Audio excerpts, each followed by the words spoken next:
The following broadcast is intended for mature audiences. These are real people sharing very real, deeply personal experiences. This content may be considered triggering for others and for those who are sharing. The chat room is a privilege intended for discussions and sharing. You are not being asked to agree, but you are being asked to stay civil and refrain from personal attacks. Listener discretion is advised.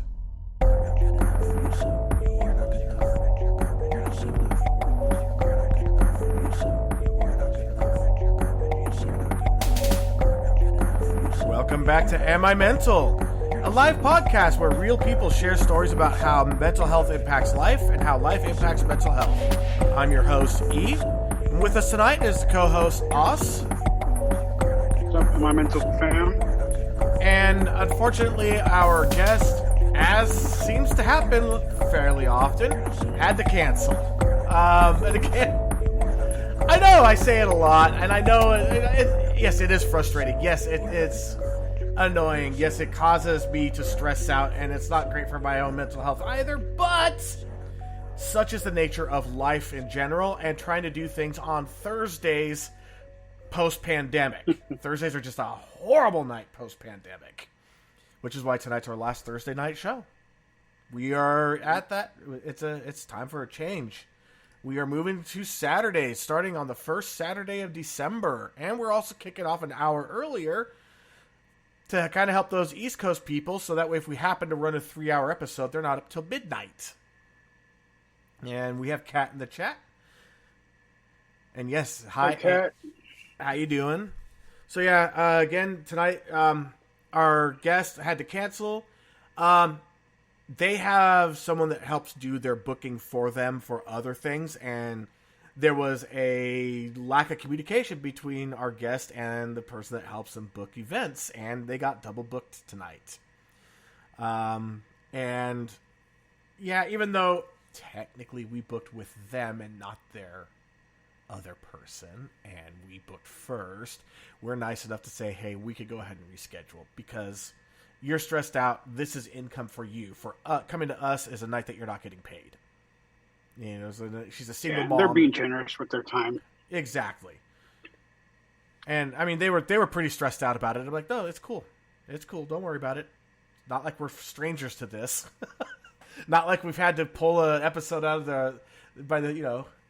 of our before. So, And with the whole purpose of this podcast, we want to help you find ways to alleviate stress. We don't want to be the cause of it.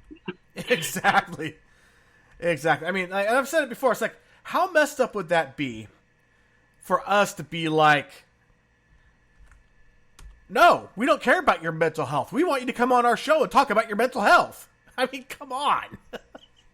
Yeah, being a hypocrite's not in the programming. No, definitely not. But Oz came up with a fantastic idea. So, I mean, I thought that we might just do today like hey, welcome. We've made it this far. We don't have a guest. It's the last show of the season. Happy Thanksgiving. And end it. But Oz came up with a great idea, which has to do we like with... talking way too much for that. We do. I mean, we've had an episode that was literally that short. Yeah. But no, he came up with a great idea. Yeah, so with the holidays coming up, it's a time for joy and bringing people together and celebrating each other and all the things that have happened during the year for a lot of people. However, for another large group of people, the holidays are extremely stressful. Yes. Thinking towards going to dinners with family that you may not want to go to, or have to go over to the in-laws when you don't like them, or vice versa. And just the feeling, and it's been a bit of a topic in our household, like how to prepare for Christmas. Everybody has stuff going on in their lives. We this year we bought a house, and in all our wisdom, we got a fixer, and it seems like every red cent is going into it. And we want to do everything we can to give Sarah's son like the most epic Christmas every year. And how do you plan for that? It's stressful. And I will say, having been a guest at Oss's house, it's awesome. Is it old? Yes. But does it have a great feel to it? Yes. And I really want to go romping through your property. Like, I really want to put some boots on and go romping through your property. That home feel is all Sarah. Like 100%. Can't take any. Like, we come up with ideas and plans on things that need to be fixed, but she's the one that makes it at home. 100%. Oh, I'm super thankful for her. I do have some good news about Bexy, though, because I know that some listeners know that she had been struggling and she had lost her place. She is in her own home again. And say that one more time. She's got her own place again. And even though she had to deal with her and her brother getting COVID for the third time, they're in good spirits. Because at least when they got it in their own place. There is something to be said about that. Yeah, that's something to be thankful during, during this time of year, ever really.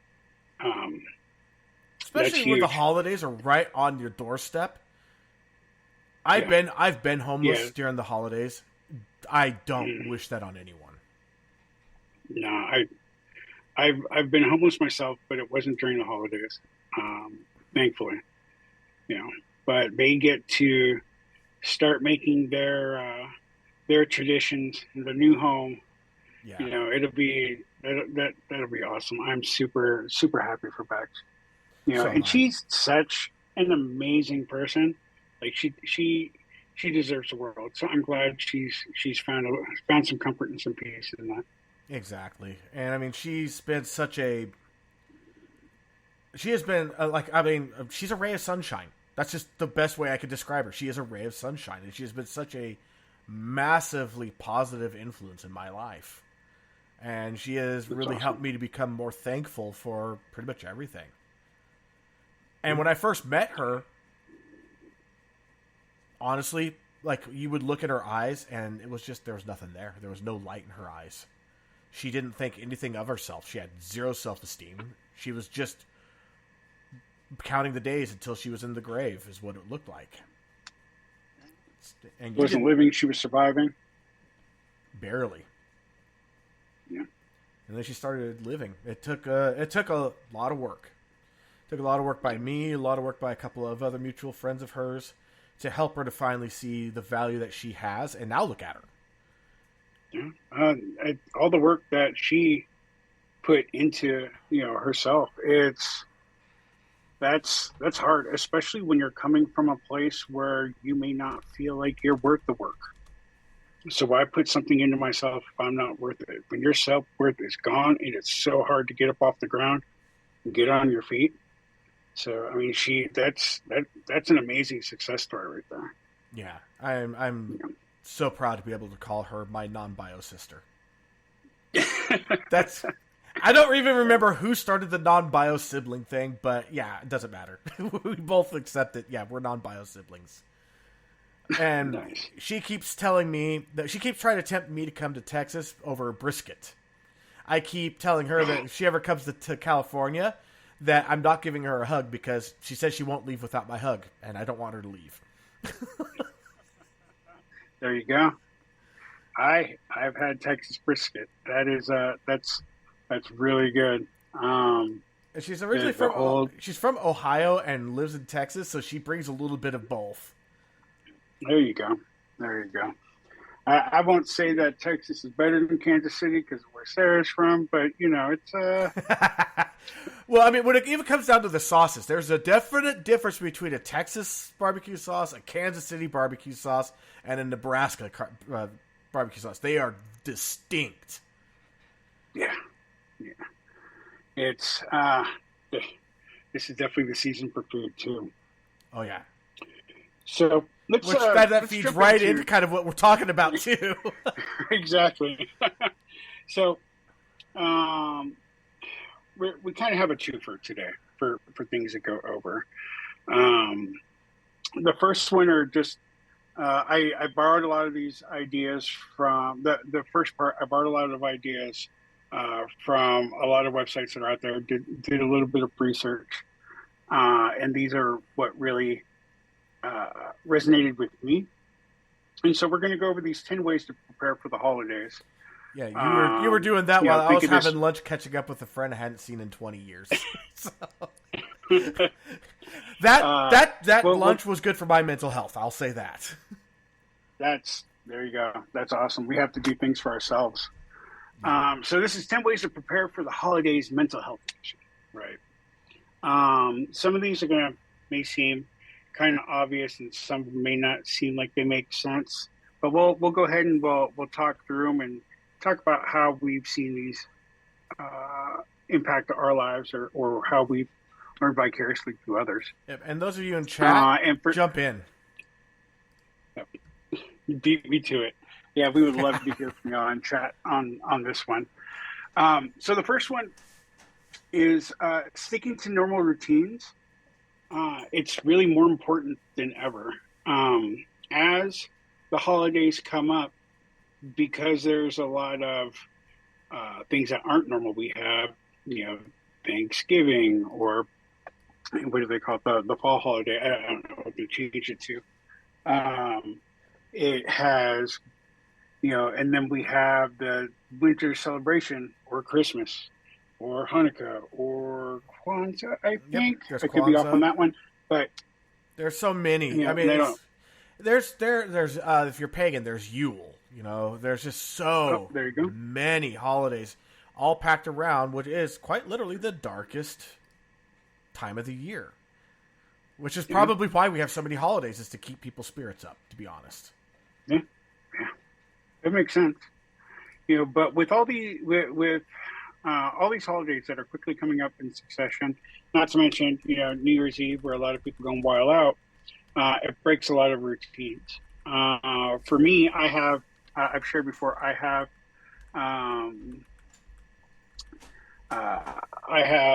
ADD. It's funny. Y'all just witnessed ADD happening, because Dave in chat said anytime's the right time for food, and I agree with David. Oh, yeah.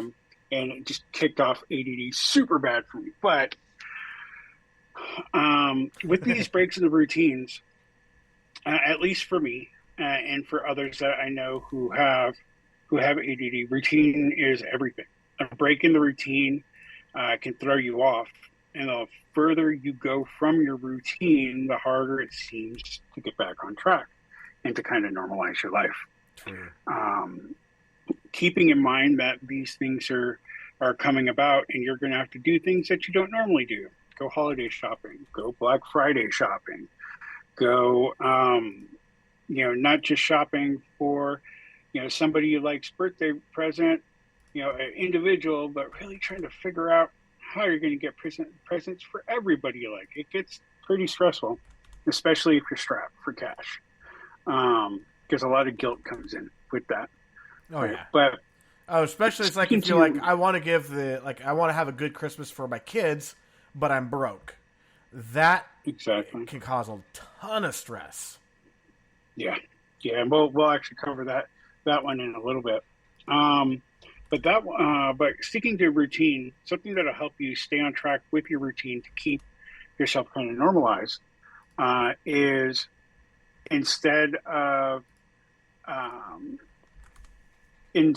just going, oh, I need to go get presents and get up and head out and get presents. If you are or prepare for a dinner to go dinner shopping, if it's not something you normally do sporadically or spontaneously, consider putting that on a calendar, making it a specific day. You are building it into your routine instead of letting it lever you away from your normal routine. Absolutely. What was that? Oh no, I was just saying absolutely. Oh yeah. You have anything to add to that? Move on to the next. Right now I'm blasting people, letting them know, hey, we're live right now. So there we go. So the next big one is remembering sleep is your friend, right? When we're tired, our ability to deal with stress decreases exponentially. And so getting good sleep, it's easy to say, make sure you get good sleep. It's another thing trying to force yourself to sleep when your thoughts are racing. So maybe getting to bed a little bit earlier, putting down the electronics half hour before bed. If you on your take melatonin, make sure. I was just gonna say with the electronics, if you have the screen time monitoring, like which built into iOS, take advantage of it. Take advantage of the fact that it even has a sleep feature that tells you, hey, now's the time to wind down. Hey, now's the time to put your devices down. Yeah, automate your life. Yeah. Yeah. It's the future is now. Right. But sleep hygiene is really important. Because when we have the sleepless nights, as I'm sure all of you have experienced, when you're tired, it makes your wherewithal just disappear. Your ability to shoulder additional stresses, which the holidays can be full of, it becomes more and more challenging. It does. Let's see. So in chat, David said, how to survive the holidays, avoid the crowds because the holidays bring out the worst in crowds. I've seen it. I don't do all my Black Friday shopping for that reason is all done digitally. Cyber Monday. I try to be a nice guy as much as I can. I try to be kind. I try to be patient and understanding. I feel like I've said this a lot outside of the podcast lately, but I don't do rude. I have no tolerance for rude people, and I'm a little too hot-headed for that. Sarah said the expectations for the holidays are a killer for her. Getting thoughtful presents, making sure that the house is presentable. Yeah, that's a big one for us. Making sure everyone's dietary needs are covered. It's a huge one for this Thanksgiving. Wrapping and doing the tree and all the minute details under the weight of all those expectations. Probably my own versus other people's, but the weight is the same. Yeah, I agree because I'm going through it with Sarah. Um, as a good friend of ours likes to say, she's my not wife. And so we battle through all this together, and it's a lot to take on. Um, And the so and I was just responding to Kat asking me a question about expanding the podcast, advertising and stuff. Like, you know what? We could talk about that on Discord. You and I, we literally were just talking about it before we went on the air. Yeah, the pre-show. Yeah, and what's funny is also during my lunch that I had with my friend, he also was talking about helping to market as well. And I'm going to start going to some, like those the networking type events, the meet and greets, the mixers of the movers and shakers kinds of things. Which it's a good way to get your name out there and get some new ideas and resources. So we're working on it. Yep. Yeah, it is definitely part of the plan. Yeah. We want this to grow. We want this to be successful. We're happy with what we have, but we want better. We'd love to be able to make an impact in more lives at the end of the day. Exactly. So another way that you can prepare for the holidays is remember to take time for yourself. We're so focused on other people and interactions with others during the holidays, we sometimes forget about ourselves, right? But taking that time for yourself can be a double-edged sword. So if we are overwhelmed by the holidays, we can often begin to self-isolate.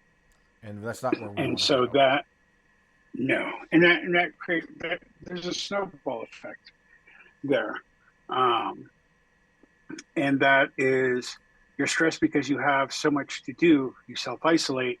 You don't get the things done over a wider range of time. You're under a time crunch. You get more stressed. You want to hide out. You have things to do. You stress out. It just happens again and again. So just like I was saying earlier about all the things you have to do to prepare for the holidays, if you're big on routines, put them in your calendar. It's a novel idea to some, but literally put in your calendar time for yourself. And whatever you choose to do, if you want to sit down and Netflix for 4 hours on that little 4-hour vacation from responsibility that you wanted to do, go for it. If you're in a warm place, sunbathing in your backyard, definitely not here where we got snow a day or two ago. Do that. Meditate. Spend time with your favorite pet, stuffed animal, friend. Do whatever you want to do and make it about yourself. When it's scheduled in your calendar, and I've been accused of this sounding a little OCD at times, but when you schedule it in your calendar, when your time is over, it kind of signifies you have to get back on to the responsibilities of life, and it stops you from procrastinating. And that could help during the holidays. Exactly. Statistics show during the holidays, alcohol consumption goes way up, right? I think that's kind of a no-brainer. We've probably all seen that a little bit. I mean, there's the eggnog for starters. Just saying.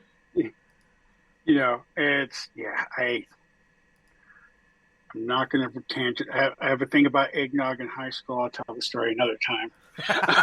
But I got a thing for eggnog. But yeah, I like eggnog. I like Tom and Jerry's. Those are also really good for the holidays. Yeah. If you've never had one, they're up there with eggnog. I'm on the quest to find the perfect eggnog, and I know it's out there somewhere. And also, since we're talking about calendars, don't forget to add to your calendar starting December 4th, 5 p.m. Pacific time, 8 p.m. Eastern time. We go live. Take time to spend some time with us, and also for yourself too, because you guys. I know that that you guys benefit when you're in the chat and you listen. We know you do. Yeah, absolutely. During the holidays, with alcohol consumption going up, and even really self-medicating going up, um, it again prevents us from being able to deal with things with a clear mind. I'm not saying that you shouldn't drink during the holidays. I'll never be that guy. Um, but I would highly suggest that you try to avoid it while you're feeling down. It's going to, it could cause you to spiral, and it can throw off your preparation for the holidays. Alcohol is a depressant. Let's name it what it is. And if you're already stressed and depressed, and you add a depressant, Yeah. And a little bit of kind of pre-care you can do for yourself about the holidays. And this is the hard one. But everybody loves to eat during the holidays. What often happens while following the holidays is you'll have people have a lot of regret. They put on the winter pounds, so to speak. I do it every year. I'm a big guy, and I become a bigger guy, come January. Usually for me, it's, whenever I wind up eating and gaining weight in December is what my weight will be until next December when I eat again. There you go, And oh, thank you, Kat. She corrected December 3rd, not December 4th. Nice. And so we have so with the holidays, something that we like to do, especially us foodies, we're like, well, it's the holidays. I'm just going to free for all, right?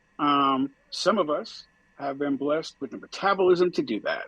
Those of us who, like myself, who beat themselves up about weight gain over the holidays, one of the things that I try to remember for myself is that Thanksgiving, a couple of days after, because of those leftovers, like there's no holds barred. I'm gonna do what I do, and everything I can eat, I'm probably gonna eat.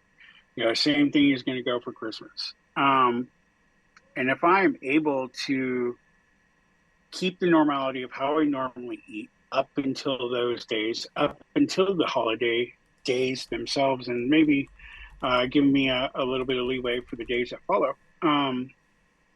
I don't exit the holidays feeling guilty and feeling bad about myself, which then for the following set of holidays, in the next year, I don't go into them apprehensive with the memory of how I backtracked on my weight loss progress or something like that. Keeping in mind, this is also really important for those of us who struggle with depression during the holidays. Hi. I don't know about y'all. Hello. Yeah. But I get down a little bit myself during the holidays, and I don't normally do it, thankfully, but sometimes the depression eat, and that will just add to it. So just keeping an eye on those things for yourself to try to keep yourself on your normal routine of life. And honestly, if you do work out and you're on a diet, I mean, the one thing that has become, it's not just a fad. It's become, it's a real thing, and it helps. Or your cheat days. Well, try to plan your cheat days around Thanksgiving. Try to plan your cheat days to land on Christmas, when you do have the big meals. Then at that point, it's just part of your diet. It's not something to feel guilty about. It's like, this is my cheat day. I'm supposed to do this. That could help. I mean, that's just a little mind hack right there. And I don't know where Os went. I'm here. Okay. I'm muted for a second. Yeah, absolutely. What kind of goes hand in hand with keeping those things, your eating and consumption to as close to normal as possible, is remembering to get exercise. Even if it's only taking short walks, getting the blood moving. And I can attest just from my own experience, just walking to the end of the block and back again, as little as that is, it can help. It can take you from hey, where I get to sometimes, suicidally depressed to, well, now I'm just depressed. But I'm not suicidal anymore. A huge upgrade. It is. Right? It is. Those walks can benefit you in a lot of ways. Like you just said, it gives you time to get away from the hustle and bustle of what's happening at work or at home, and you can get 10 or 15 minutes by yourself, listen to some good music, listen to one of our podcasts. Or one of your favorite true crime podcasts, which seems to be super popular. But yeah. Definitely. Or grab an audiobook. Like right now, this is not a mental health book. It's just a really good book. I recommend. It's called Papillon. It's an autobiography about a guy who was sentenced to life in prison with hard labor in France in the 1930s. It's freaking amazing. But yeah, take that time. Or don't listen to anything. Don't have any music going. Don't have a podcast or audiobook. Be mindful. Be more in the moment. Mindfulness is huge. Yeah, it is. Absolutely. It's taking the time to reflect goes a long way. But doing that, it can work towards you helping maintain that inner peace.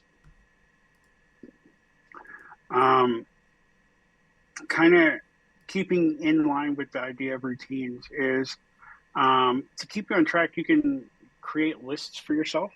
I live and die by my lists, but that's the life of somebody with ADD or ADHD. And something that's really worked for me, and I'm probably going to double down on it. I am going to double down on it during the holidays, is not just having my lists, because when I get close to those deadlines, like, I stress out, and I'm trying to avoid that, right? So I have my lists, and I have reminders in my phone go off a couple of times a day to check the list. And one of the biggest things about the lists and reminders, as someone who will set it up, but then I get so overwhelmed with reminders, I ignore them. And don't put so many reminders in that you're going to ignore them. Don't overwhelm yourself. I do the same thing. Like, I have so many I have reminders, and I have alarms. I have alarms on my phone to do specific chores I'm supposed to do at specific times during the week. And because they're going off with other reminders that I have in there, I'll also default to the easier thing. Oh, it's my turn to clean the bathroom. Oh yeah, I have this other project I'm supposed to be working on. I'm going to go and do that, so I don't have to be on my broken knees scrubbing a toilet. Yeah, and then of course it doesn't help the smell later. Just saying.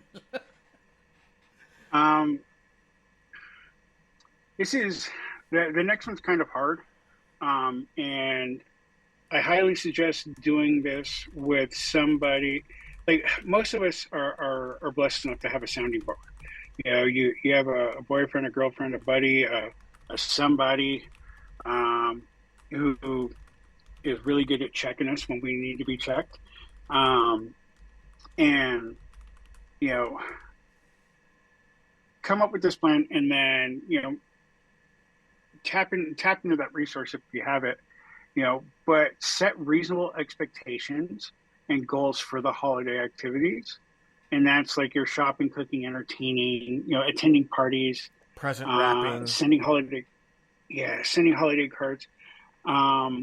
If you plan things out and say you're in a really good mood, you're in an ecstatic mood, it's been a great day, and that's the day you choose to plan all this, you're setting yourself up for failure. Just saying. Just saying from experience here. You're like, I'm blessed and I've been invited to 6 holiday parties. Well, that's a problem when they stack. Yeah, by the end of the second party, you may not be feeling so blessed and great anymore. Exactly. So come up with some reasonable expectations. Give yourself some hard limits.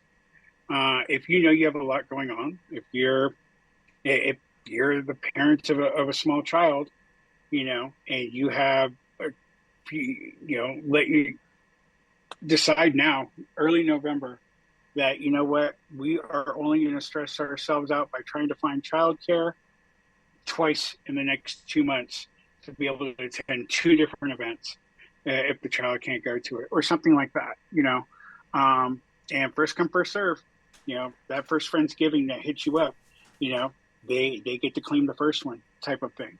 And where it feels good in the moment sometimes to be able to socialize with those people at big parties, if that's really disrupting your life, it could, in your flow of doing everything you need to get done for the holidays, that short moment of joy of sharing the memories and having fun and laughing with your friends at whatever party could really come back to bite you in the butt. Yeah. Because it could potentially set you back. So know what your know what you and your family can do, can sustain, and I wouldn't really go beyond that. And for those of you who have kids, pretty much of any age, because it's still a problem even as a teenager, is the whole thing of if you overdo it, overexert, well, then you have moody kids, exhausted kids that lash out at things because they're emotional and they don't know how to control it. Or they're teenagers and it's just the way they are. Yeah. It's like, I have a 5-year-old and a 7-year-old. And yeah, it's like we get invited to a lot of things. And it's like, look, we really need to limit what we do because at the end of the day, I have to get them to go to sleep. And I would rather have kids that they've had a fun day, they're feeling good about themselves, and they're a little bit tired as opposed to overstressed, overly emotional little a-holes, tyrants that I'm going to have to deal with. And yes, that's what they become. They're little tyrants when that's just that I call my kids the toddlerists when they were toddlers for a reason. Because as Kat just put it, too much excitement equals cranky kids. It's true. So definitely for your own mental health and for your kids, make sure that you don't overexert. Yeah. It's like, hey. It's good. Sorry, go ahead. I was just going to say, one of the things that we do during, like I said, the night after the night of Thanksgiving, some people start doing it. What we tend to do on certain evenings, like if we want to do something kind of special, but get the kids to wind down a little bit, get in the car and go driving around neighborhoods, looking at Christmas decorations and lights. Yeah. We really wanted to do that with Sarah's son. I don't think we got a chance. We missed it one of the last couple of years. We missed it, unfortunately. In chat, we have going back to lists. Sarah dropped a good one in there. To-do list usually with 3 or 4 categories that need to be done now by the end of the day this week, or when you have time. Yeah, that weighted lists help her. Yeah, weighted lists help her. Immediate, late, whenever. That's in. I didn't. I tried to implement it in the past, and I was pretty crappy at it. But since I have a bunch of shared lists with her and seeing how those work, putting those big stressors on the top, getting those out of the way, it makes things seem so much easier. So I'm really, really appreciative of that. Let's see what else we have in chat. Cat, holy moly, nope. Too much social. I guess I missed that conversation. Sorry. And everything Cat has to get done needed to be done last week. Right. So moving on. We have one of the biggest stressors in anybody's life, and it's the cause for, was it over 50% of divorces or 60% of divorces is caused by money?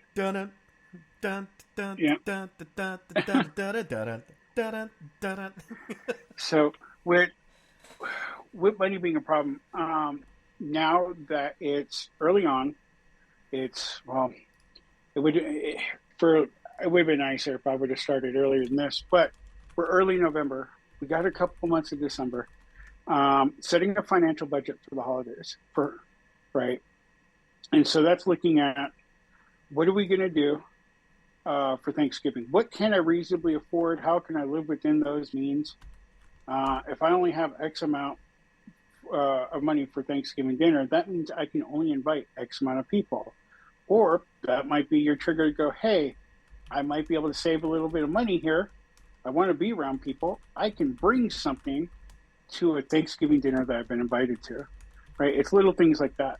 Knowing how much money you have, budgeting how much money you'll have for Christmas, for giving gifts, will also give you the ability to act now, because if you don't have a large budget, like most people don't these days, no. It gives you the ability to make thoughtful gifts, right? You can do cheap gift giving by making gifts. Well, I want to say cheap, but affordable, or you can put real effort into the gifts and be super thoughtful with what you're giving somebody. You know, your friend who really, really loves the movie Pulp Fiction, maybe spend an hour, to try to find, a movie poster, Pulp Fiction movie, a rare movie poster, and that doesn't cost a lot. It's just hard to locate, or the script that's no longer in print or something like that. It's not going to cost you as much as getting them an iPod or, something fancy for their car, but it shows that you listen to them, you understand them, what brings them joy, and that's what you're giving them. So the gift itself isn't just the gift, right? It's not just a physical thing. It's the time and care put into it. There was one year that back when I was still my first marriage, one thing that my now ex-wife did, and it was awesome, is that she found this recipe for cinnamon sugar or cinnamon spice pancakes. And so she made gift baskets with all the ingredients for these pancakes, along with a package of either coffee or whatever it was that the person enjoyed, with the recipe in the gift basket. It cost us baskets from Michael's and everything all included. Each gift cost us about $5 to $7. But this is the kind of baskets that looked like a $50 basket. There you go. But it was super thoughtful. And I mean, time put into it, and it was something that everyone would enjoy. There you go. Yeah, Sarah's really she's got a third degree black belt in the kitchen, and one of the things that she likes doing is baking for people because she has that skill. Right. Something that David brought up was is a pretty good point for us. It's a little late for us to start now, but not too late to start for next year. He says just to make sure they get ahead for Christmas, they shop through the year. And I think Sarah and I have tried to do that a couple of times, and we end up giving the gift early. We're just so excited to see them excited, but coming up with a plan and sticking to it, that will also give you but like we were saying, it'll give you the ability to start knowing where you have to put more effort if you're going to have to create gifts, if you're going to have to make stuff or some sort of experience or something for somebody. You're not trying to do it last minute. Yep. And the end result is you have you end up more satisfied with what you were able to give somebody, and that person might end up with a better gift than they would have because you start thinking about it now. Honestly, also goes for Thanksgiving. You were talking about that movie poster. I was given as a going away gift from when I was leaving the office at Apple to work at home.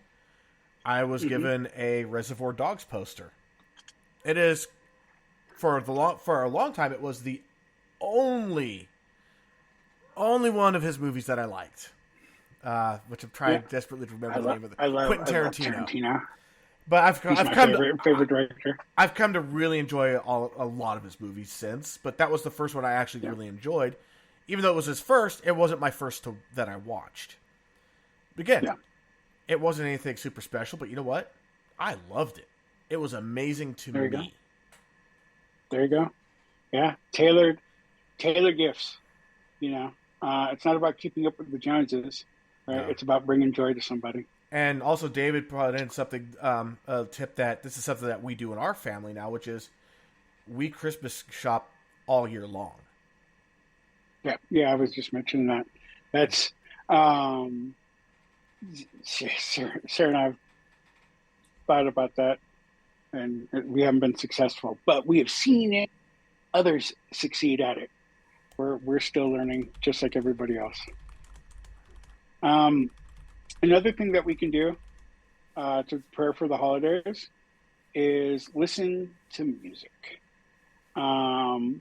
Listening to music that we know specifically uplifts us. Music is an emotional thing. Like, he's a producer. He is he makes audible emotion, right? Aw, and so, thank you. You know, and listening to music that uplifts us can just overall help our spirits stay high. And if Christmas music is your go-to, by all means enjoy it. If it's not, then find something else. There's no rule that says you have to listen to Christmas music. And you can even have fun with Christmas music, because if you love Christmas music, the joy starts in playing it now to drive your other friends crazy who don't think it should be played until after Thanksgiving. You know? So, have fun. Yeah. Sorry, everybody else. I like Christmas music. That was quite literally what happened on one of my streaming channels that I pay attention to. It went from political ads running on Tuesday to Wednesday, right at midnight, it's now doing Christmas ads and Christmas music. I was like, guys. Yeah, Black Friday is the best day to start watching, or listening to Christmas music and, watching A Christmas Story, and gotta see A Christmas Story every year. My favorite Christmas movie is not actually a Christmas movie, but it's done during Christmas. A lot of people go, Die Hard! Yeah, Die Hard. Why? Actually, it's Gremlins. Okay. Yeah, I see what you did there. Yeah, Gremlins is switch. mine. It's a little switch, but yeah, no, you're right. I was like, I love Die Hard. Scene where one of the Gremlins is wearing one of the Christmas hats. Yep, it's all done, and they play the little drummer boy, which actually made that kind of a scary song for a little while. I want to hear a dubstep version of that. I know what I'm doing after the show. Oh, shit. Yeah, you just inspired me, too. There we go. So the last of the 10 is, remember that the holiday blues are short term. So be patient and take things week by week and day by day. As we start to lose light during the day, and we get closer to that winter solstice, it has a huge impact on a lot of us. So, especially keeping in mind that seasonal affective this will pass. Mm-hmm. I celebrate the winter solstice because every day gets longer from that day forward. There you go. So, and we have a bonus. One bonus for 10 ways to prepare for the holidays. Set clear boundaries while your head is clear, and lean on them when your head isn't, to protect your mental health. So we have a lot of expectations of ourselves during the holidays, like we've been talking about, prepping for everything that needs to be prepped for. But often a lot of people have expectations of us, and it's okay and it's healthy to set boundaries. Know what you are willing to do, know what you are not willing to do, and don't let people edge you away from that. It's important to protect your mental health. We work towards, we like to hear people's stories about how they've healed. But I think a big thing that's forgotten day to day is maintaining what we have. And that's a big part of it. Boundaries are so important. So that's 10 ways to prepare for the holidays, mental health edition. And definitely the 11th one, that bonus one, that might even be something that's even worth like making some kind of merchandise. Honestly. Because seriously, that's just something that you should be able to do. That's not just holidays. It's more important than ever during holidays, but that's something that you should do anytime. Set clear boundaries when your head is clear and lean on them when your head isn't to protect your mental health. Like, seriously, That is just great advice. Yeah, it's super, super important. That's one of the things that did not plagiarize. But that list was borrowed from a lot of different places. But I think the boundaries were a big one. Meanwhile, so David was saying that he celebrates the winter solstice because that was the day his girls were born, which is true. That's awesome. And that's why I call them now the Dark Twinkies. My nieces, I have twin nieces. They're born on the 22nd and the 23rd. That's awesome. Yep. He has twins also from that on the winter solstice. Yep. Nice. If you remember, he was the one that came on for the Help Syndrome episode. Oh, yeah. Okay. And then we have... Always. Awesome, man. Seriously, you outdid yourself today. Not only did he have that list of 10 with the bonus, he also came up with another list. Advice for going to holiday dinners you are apprehensive about. That is literally every holiday dinner I go to. So... Yeah, this could be year round. These things I started to do research on this subject originally, and I didn't find a whole lot that I liked. I didn't like a lot of the stuff that was out there. Some of the stuff I wrote is similar, but a lot of it I didn't.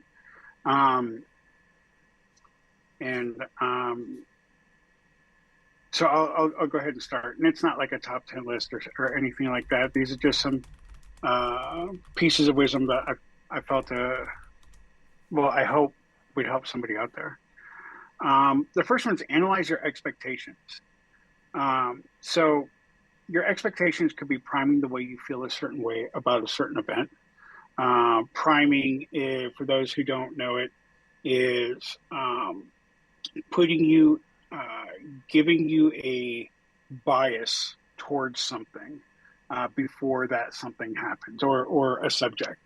Like, oh God, I'm going to go there. I'm going to run into Uncle whatever, and he's going to get drunk, and he's going to make a pass at my wife, and I'm going to have to beat the crap out of him. And yep. And before you even get there, you're already you're amped. You're ready to fight, Uncle Handy. Like, it's... Yeah, and you know what? So, he might actually have joined AA. He might be completely under control and fully apologetic, and he may come up He might not show up. He might show up. He might go up to apologize to your wife, and you see him approaching, and you're going to take a swing, and oh God, that'd be bad. But that's the kind of stuff that can happen if you, like you were saying, is minor dramatization and over the top? Yes. Is it outside the realm of possibility? No. Yeah. But by priming yourself with that not wanting to go, the dreading, all the what ifs that could happen if you were there, the anxiety that you could potentially be putting yourself up the days, especially as they get closer to that event, can crest as soon as you get to it and totally change how that event could have went. Like he was just saying, right? You've been priming yourself. You think Uncle Hansy is going to touch your wife, and you completely misinterpret what Uncle Hansy was doing, and now everybody is upset because you put hands on him when he's trying to make amends for putting hands on others. So just kind of keeping that in mind. Um, you know, look at how you feel about things. Ask yourself why you feel that way. You know, um, and try to keep them in check. I'm not saying don't worry about it. That'd be foolish, right? And I'm not saying those feelings you have aren't a big deal, because how you feel is extremely relevant. But it's getting stuck in that circular thinking in a negative way, where if you don't want to go, and here's another way to look at it: if you don't want to see somebody who's going to be at this dinner, and you beat yourself up about that dinner for 20 days before it happens, that person has won 20 fights with you, right? You're giving them more power, than you have to. Um, Wow. so, Sarah just dropped a great quote, too, that just kind of fits right into this, which is, it's no use borrowing trouble from tomorrow. absolutely. We say that at the house all the time. I've never heard that before. I like it. Yep. I thank her. I thank her mom. I thank her mom in the heavens all the time for it, because we say it, but it's the truth. Let's see. So once again, set boundaries. Setting boundaries is important. We just covered that. But if you know there's specific topics that are triggers for you that may come up at dinner, or even really looking up for the other people who are going to be there. If you know there are topics that are going to be triggering for other people, even whoever's hosting that dinner, have a conversation with them well ahead of time and let them know that, hey, everybody knows this. This is common knowledge. Whenever this comes up, it ruins the night for everybody. I really appreciate it if this was a no-go zone. And however you want to communicate that to your guests, cool. If you're not willing to be thoughtful in that way, if you talk about politics, I'm taking a hammer to your phone. Because quite frankly, that right there is traditionally, that's what ruins a lot of holiday meals. Someone brings up politics. I mean, it's a great way for me to save money for holiday shopping, because then I don't have to buy presents for half my family, but still.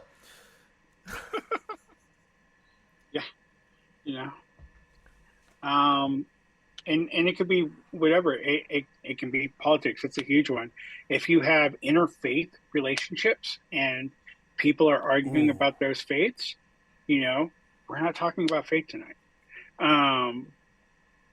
It can be the things that everybody knows, the scandalous things that happened at Aunt Julie's wedding. Let's not talk about Aunt Julie's wedding. We're not thankful for that this year. So let's not bring up the things we aren't thankful for. If someone setting those boundaries. If someone had a recent loss, they may not want to hear condolences. That's a big one. That happened. Because it's holidays. They may not, if they're out, they may not want to hear it. That's rough. That's rough, and it's a big reminder. And that's coming up for me personally. Like, my mom passed. Like, my mom's birthday is the 14th of this month. My mom passed away on the 15th of this month. Like, the next few days going to be a little rough. The last thing I want is for my friends giving me a call and go, hey, bud, I'm sorry your mom passed, yada, yada, yada. Like, because it's just going to make me dwell on it, which is a far cry from them calling up and going, hey, bud, how's it going? And just, quote unquote, randomly checking up on me. Totally different, right? So know what you're willing to go through and experience, and what is acceptable to you, and be strong with your boundaries. And early on, that gives you the option. If they say they're not willing to do that, and for your own mental health that it's not something that you're willing to endure, it gives you the ability to opt out of that dinner. And, if, like we talked about before, if you're budgeting your time through the holidays and you're only allowing yourself to go to 3 parties, you now have yourself open to somebody else's. Yep. But I can't speak enough on boundaries. Boundaries could be a whole episode. And the chats actually have some good stuff going in there. Like May was sharing about, being thankful about things, because there was this whole thing about people are too hung up on what they have and not giving enough, or about what they don't have and not being thankful enough for what they do have. And then May flipped the script and said, well, sometimes you should be also thankful about some of the things you don't have and don't want. And we start talking about that, it's no use borrowing from tomorrow. And then Dave put in there, we feel bad when we stress because we're giving our energy away to something or someone that's not worth our energy. And, nailed it. Freaking nailed it. Oh, yeah. That is beautiful. For sure. For sure. And what Kat was saying, we celebrate our parents' birthdays, not their death days. Makes things a little better. Fortunately for me, I haven't lost a parent yet. I really hope that I don't ever. I know I will. The only way I don't lose a parent is if I die first, and that's even worse. Yeah. But yeah, that's a little tough for me, Kat, because my mom passed the day after her birthday, so they're right on each other. Yeah. I celebrate my mom on. What I try to do is celebrate my mom on her birthday, and remember the lessons she taught me the next day. That's a good way of doing it. Yeah. So another piece of advice for going to holiday dinners you're apprehensive about is going out with the full understanding that the only thing you can 100% control is your reaction to things. So we're human, and it's okay. It's okay to feel intensely about things, right? But you can't control those things. You can control yourself. You can control how you react to those things. Right. You and can't control your I think feelings. that's what's. Yeah, you can't control your feelings, and your feelings. You have the right to feel however you feel. If you feel intensely about something, you have that right. If you don't care about something, you got that right too, right? A cool trick that one of my therapists taught me was embrace the emotion and let the bullshit pass. Even if it's anger, even if it's frustration, whatever it is. If you don't embrace it, it's going to be like a fly in a room. It's going to stay there, and it's going to irritate you, and it's just going to grow. Embrace it. Feel it. Acknowledge it. Let it go. Yeah. And it's really helped me a lot. Like, something happens that can make me really angry. So I'll feel intensely angry for a moment. I will embrace that anger and let it have its moment. And then I let it go. And it goes away. And I don't have to sit there and I don't have to stew over it for hours on end. Just like, I don't want to be angry. I don't want to be angry. I don't want to be angry. You know what? It's like, fuck it. I'm angry. Okay, I was angry. Now what? It's gone. Yeah, it's similar to some advice my mom gave me, which I actually just passed on to a friend who was in a relationship and they just separated.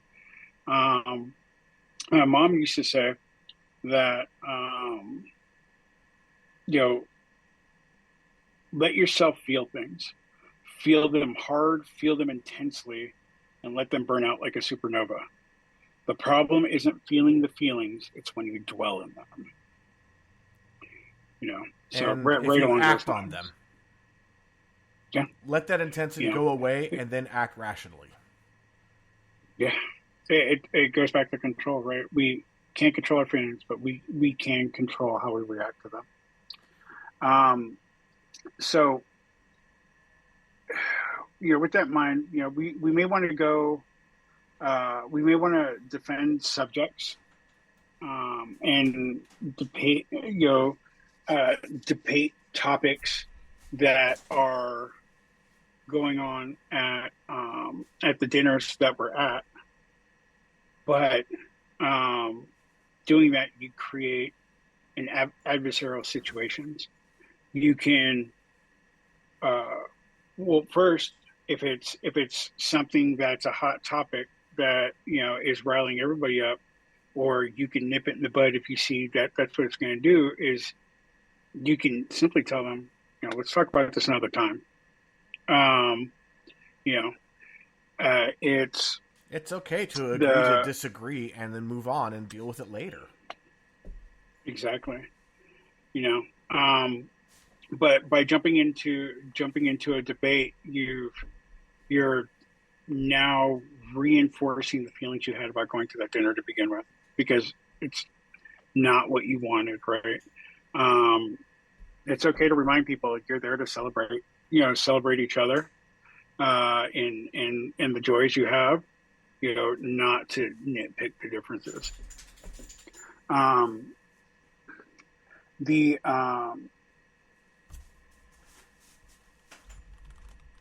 changing the topic in a thoughtful way can also help.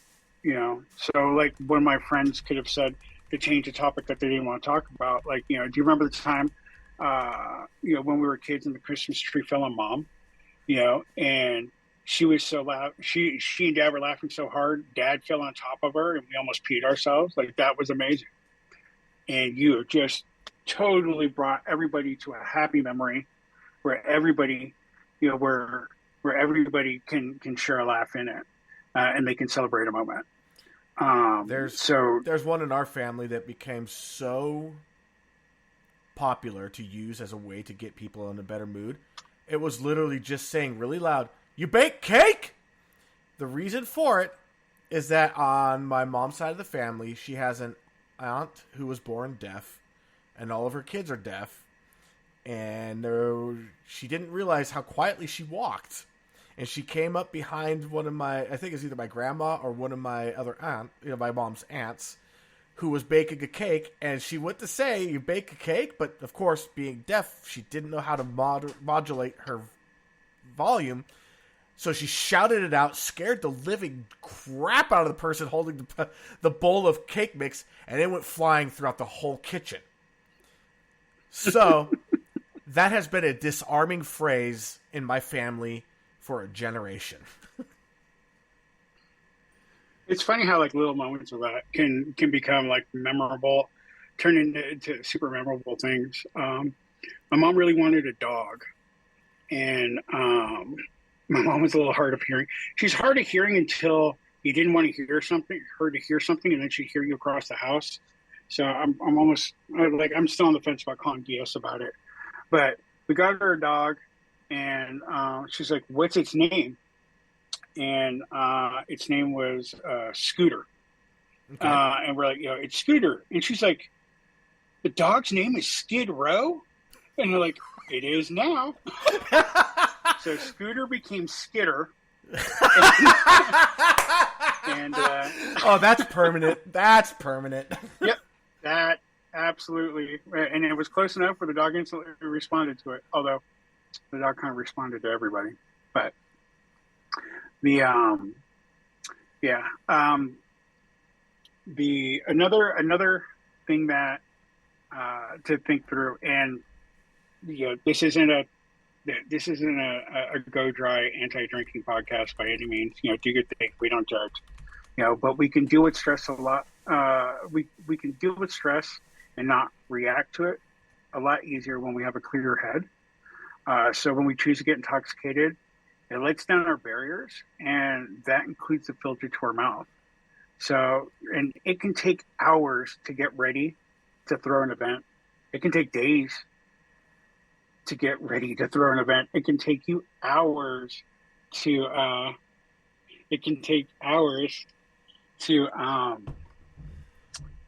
for you to get ready for an event, to dress to the nines, to look perfect. And it only takes a moment. Less than a split second.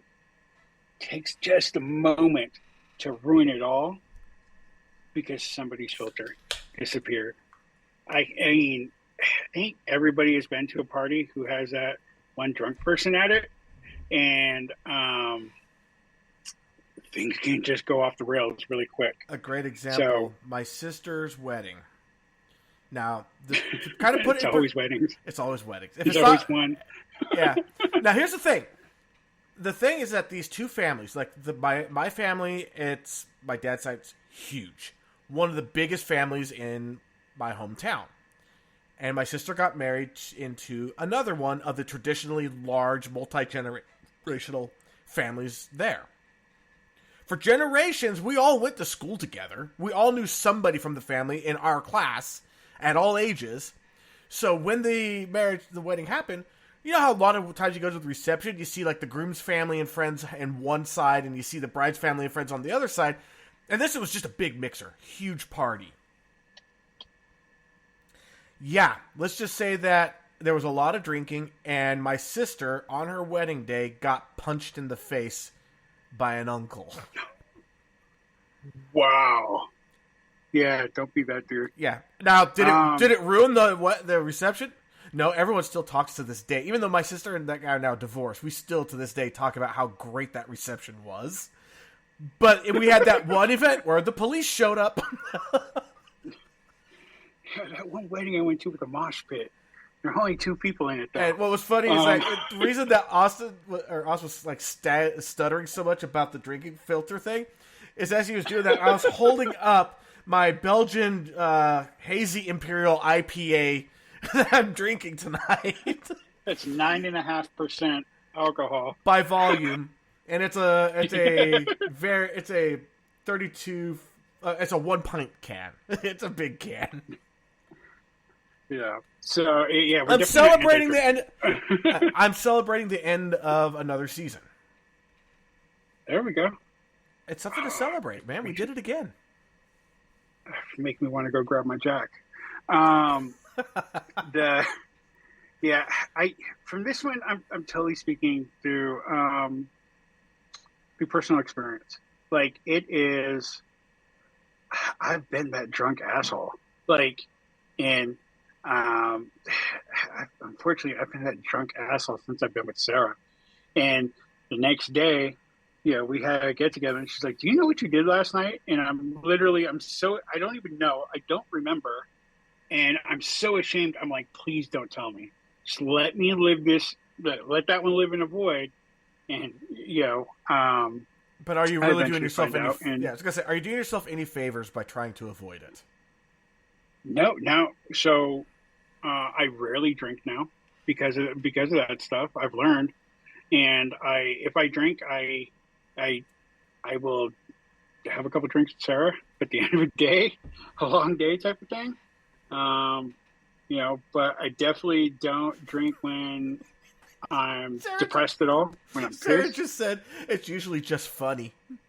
So basically, she wants to laugh about the shit that you do. Yeah. Oh yeah, no, it is. It's funny for everybody else. It's fucking mortifying for me. I get it. I've only been blackout drunk a few times in my life, and man, the stuff that I did, I'm not proud of. People thought it was funny. Yeah. Oh yeah. No, I mean it's ridiculous. Like if I heard the stories about somebody else, I'd laugh. Right. Oh, exactly. If it was somebody else, it'd be hilarious. But it's not hilarious. It's me. And it's like for a while, it got to a point where I have some friends who are like, "Are you drinking tonight?" I'm like, "Oh, that sounds like I shouldn't." And then I have other friends, my bit of a-hole friends. There's one. If you ever listen to this podcast, you'll know exactly who the hell I'm talking about. Who will be like, "Are you drinking? We're going to get you drunk." Oh. He gave me quick sidebar, talking about drinking. One of my birthdays, he told the bartender, "Hey, it's his birthday. Anything he orders makes it a double." And the bartender's like, "I can't do that." And that guy said, "I'm the one paying you, and I'm the one tipping you." So every drink that got ordered for me by anybody it was a double, if it could be made a double. Yeah, this guy orders me. It's a tradition. Every year he gets me a 4 horsemen, right? Jack, Jim, Jose, whatever. I don't know.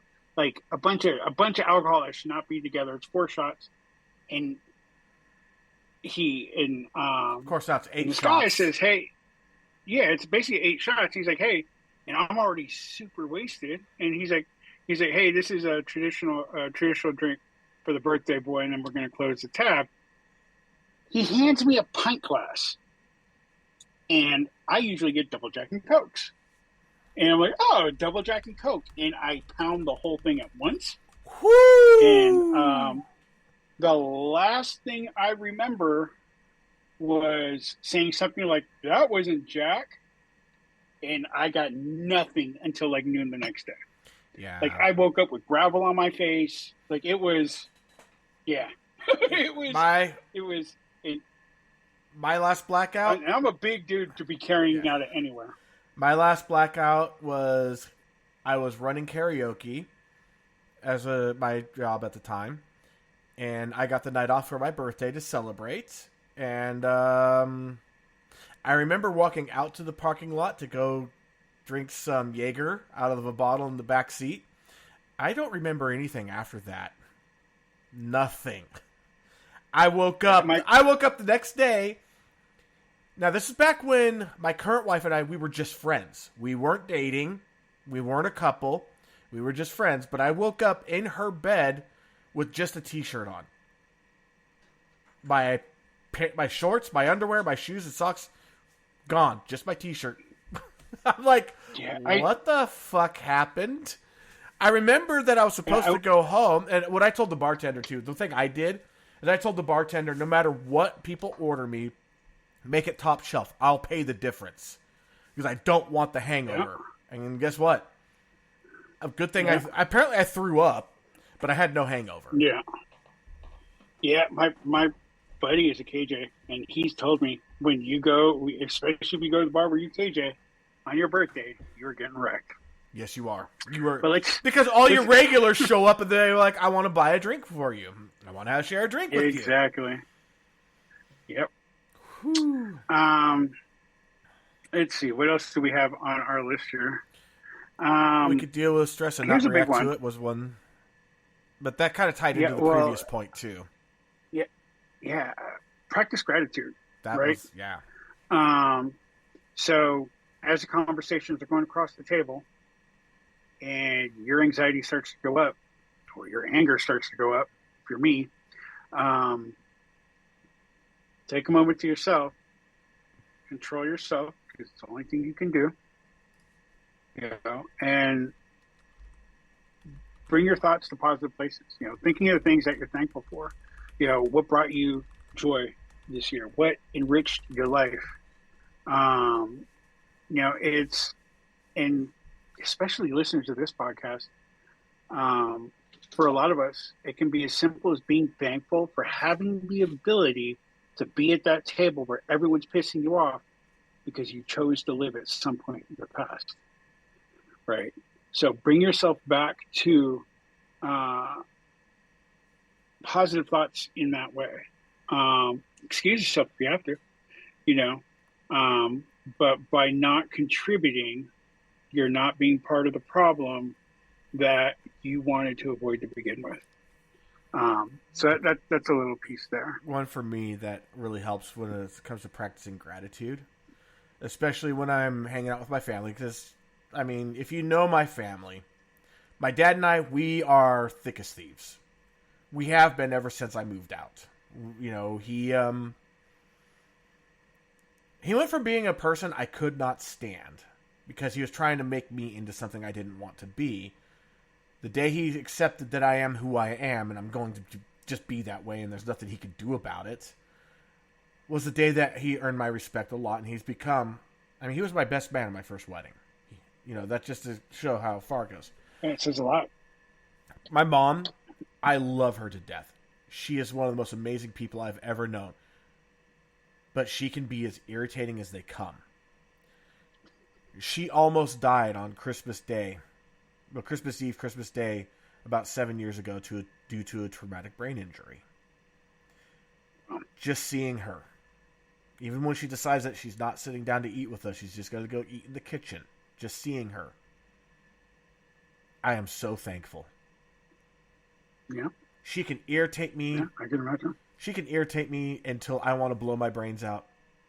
I won't blow my brains out, and I'm grateful that she's there to irritate me. Yeah. She's still, yeah. but and honestly, she's just not even nearly as irritating as she was beforehand. But beforehand, alcohol was what was irritating me. She was an alcoholic. Yeah. She's sober now. Yeah, those are the things I can tell you, unfortunately, from personal experience with my mom, It's the little things that she used to do to irritate me. So some of those things are what I miss the most.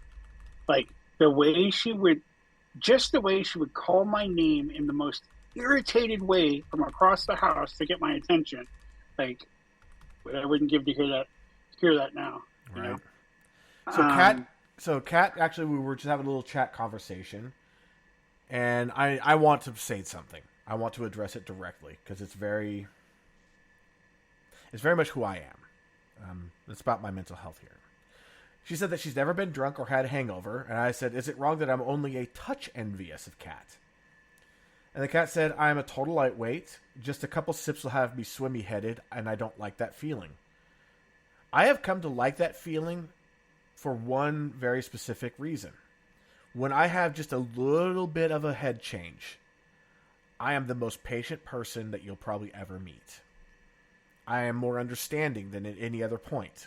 My emotions don't run me as much as they usually do. Yeah. I hate it to an extent that I become super dad when I have a slight head change. But I also love the fact that I can be super dad, and it doesn't take much to get me there.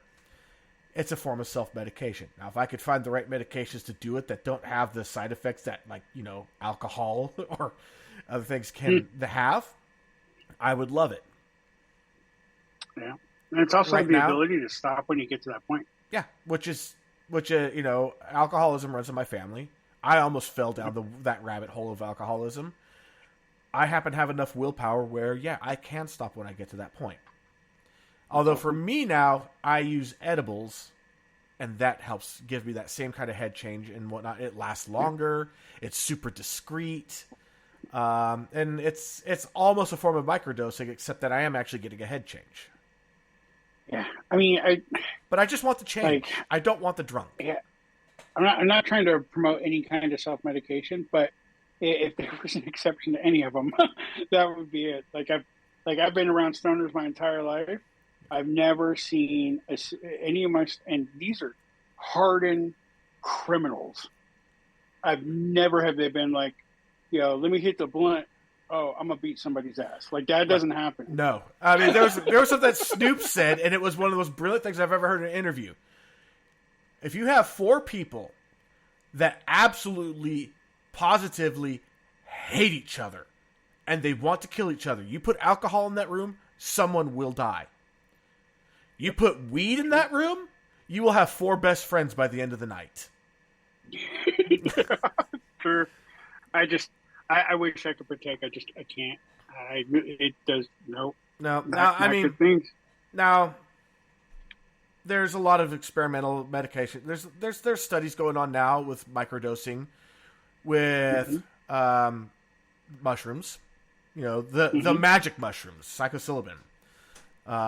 There's microdosing happening now with mescaline, which was also known as peyote. There's microdosing with THC.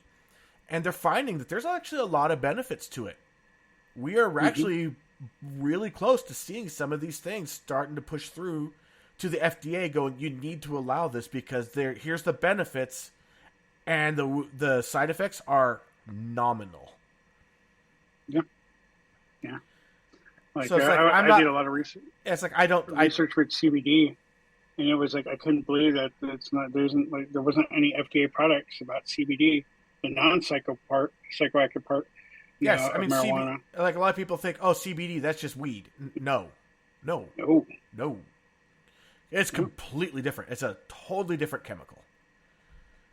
It relaxes the body.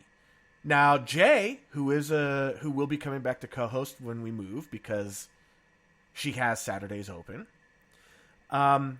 she came and stayed with me for a while. And her anxiety can really wreck her.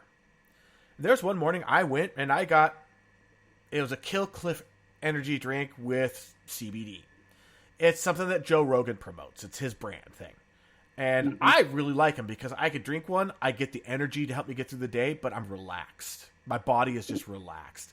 And when your body is relaxed, but when your body is relaxed, you feel less anxiety because your body can contribute to your anxiety quite a bit.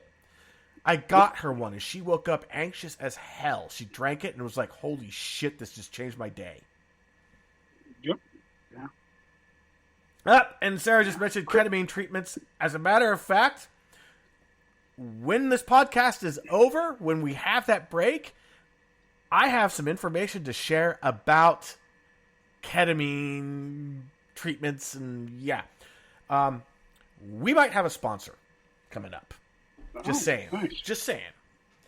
And of course, it's like I've always said I never want to do advertisements, but I don't mind plugging a business that I believe in. Mm-hmm. I don't mind plugging anything I believe in. Happy Lights. Yeah. I'm not getting paid to promote Happy Lights. I use them. I love them.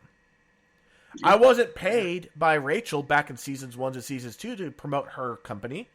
We did a mutual thing. I promoted her company. She promoted our podcast. But she closed her private company. But yeah, we have some opportunities coming up here. There's a bunch of stuff that... Ketamine treatments are powerful. Like what they're doing for vets and PTSD are like off the chain. I need to get Charlotte... there's one... We actually had a guest on who actually went for the ganglion block.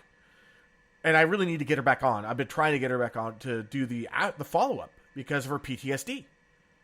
And the ganglion block, which is used by ketamine. It's a ketamine block. I've been looking into getting a ketamine, using ketamine for myself, getting a ganglion block for myself. Been seriously looking into it. So yeah, no, and actually by the current person I had lunch with today, he swears by him. It took his anxiety away. Yeah, it can be pretty awesome stuff. So got a couple more things to go over.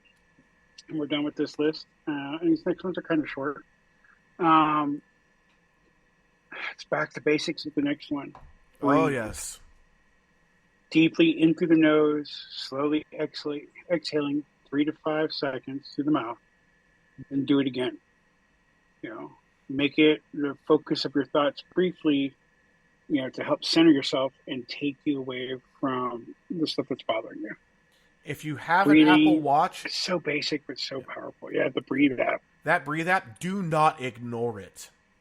I could tell you personally, just looking at the historical data from the health app, when I follow the Breathe app, my blood pressure and my heart rate are considerably lower for that day than when I ignore it. Consistently. Wow. Yeah. Breathing is... It's something that we all take for granted, right? We never stop doing it until we stop doing it forever.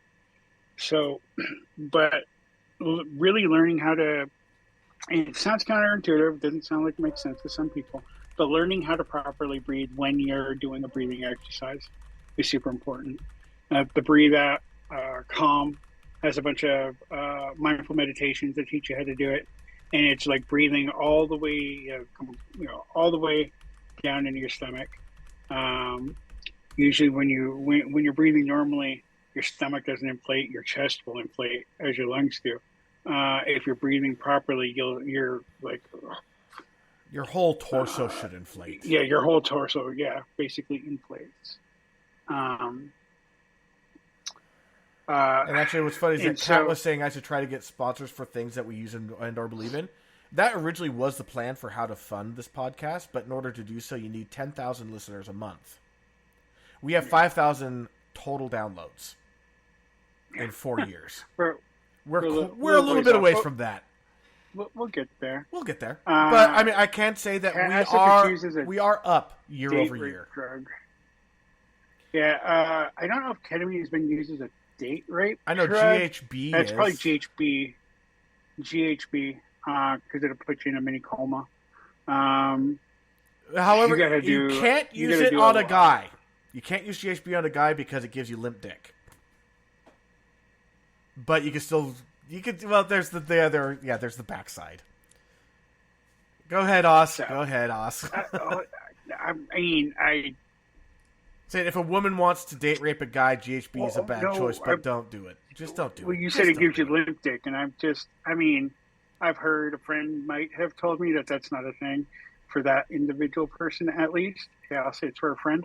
Okay. Well, I'll take that over what I've heard and learned. But I'll take that. Yeah. Because what I've heard and learned is not like it's not like a Viagra thing. Oh, holy hell! Nope, pass. Yeah, like, are you gonna stop? Like, this is starting to get concerning. Has Oh, it been longer than 4 hours? Do I need to call a doctor? okay, since we're going there, did you ever see the Jack in the Box commercial where Jack is visiting his mom and his dad shows up in the kitchen and says, I know you said Jack in the Box, but I heard jacking him off commercial because of the topic, I think.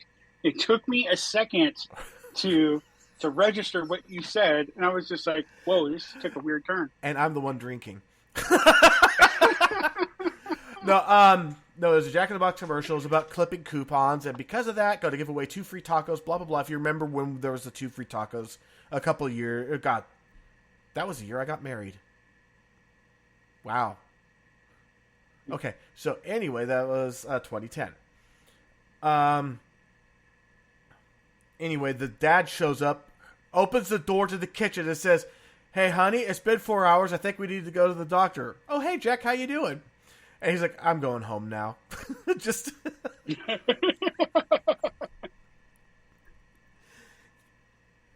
Yep, there it is. Sarah's talking about Riffenol, known as a roofie. Yeah, which I've actually never heard of on the West Coast. Roofies? Super big, yeah, super big on East Coast. But I've never, and I've come across a lot of fringe stuff in my time. Never came across those. You grew up in San Francisco. You want fringe stuff. San Francisco is a good place to find it. That in L.A. Just saying. Yeah. So back on topic. But just to be absolutely clear, we are 100% against date rape, any rape whatsoever. Oh, for sure. 100% consent is needed. I will immediately call the police on anyone I find out has done it. And if you're in a dark alley, I'm gonna beat their ass. I was gonna say, if you're in a dark alley with me, there won't be any police. Yeah, no, let that be in a recording. Yeah, I'm gonna do worse things than police will. You'll be happier with the police, right? Yeah, you'll want to call the police. And your last 2 points are actually really good. Yeah, the last 2 points are having a backup plan. So you're going into a situation that you may be apprehensive to begin with, and this probably be true for any dinner, a date, a party, whatever. Yeah, this isn't a bad idea, I don't think. Pick a close friend. A lot of us are fortunate to have somebody who's kind of our sounding board or helps calm us when we need calming. Pick a friend or two and let them know, what's going on. If they're that kind of person, they probably already know you've been talking to them. They're gonna know that you're going to a dinner that you don't want to go to. Let them know you might be giving them a call, and if they can, to have you leave the ringer on. And if things get too hot at that table, excuse yourself, go to the bathroom, go outside, and give them a call and give yourself the ability to vent and to let them help figure out if you need to pull the plug on it, right? But if they're used to helping you find your calm when you're unable to find your calm yourself, they might be a good resource to tap into. And don't be rude. Don't be out there for a half hour, 45 minutes, right? But take 2, 3, 4, 5 minutes if you need to talk to them, let them know what's going on, and knowing the purpose of that phone call isn't just to bitch. The purpose of that phone call is kind of level set. This is where I'm at. This is what I'm doing. This is why I'm this is how I'm feeling. I'm just going to call it out now. Yeah. I have a lot of cousins. I have a lot of cousins. The one cousin I can call, because like my sister, I would love to call every time I have this issue, but she's busy. She works a very stressful job, and she can't always answer the phone. The one cousin I can go to, "Hi, Lacey. You know exactly why I'm calling you out." So, fortunately, I have the ability on some of the family events to just grab my cousin and say, I need to walk. You want to walk? Let's go walk. Which is and that resets you. powerful. Right? It helps you. Yeah, it helps you get back to like a healthier frame of mind. I would imagine. Even if it's just, right. hey, let's go walk out and throw a snowball at something. Yeah, exactly. Of course, if there's other listeners that would be like, snow? What's that? Yeah, I was working. I had to go into work early a few days ago, and I was like, "It's in my desk faces the window." I was like, "Is it snowing?" Like, oh, I'm not ready for snow. And it has been a sweat's life for me. Yeah, I don't like snow. Last item on our list. Huh? I don't like snow. What's that? I don't like snow. I love drifting, so I love drifting on purpose. I don't like drifting on accident. Yeah, and with snow, it's easy to drift on accident. No, I grew up in that shit. I watched it go from ankle deep to shoulder deep overnight, and you see how tall I am. Yeah. Yeah, I'm good without snow. Yeah. So the last piece is, and we're getting back to control. Like we may feel obligated to go to these dinners, but we have the ability to leave them whenever we want. So your biggest obligation, and please remember this, is your well-being is your happiness. But if you decide that you need to leave, try to leave in a way that doesn't make next year's dinners worse.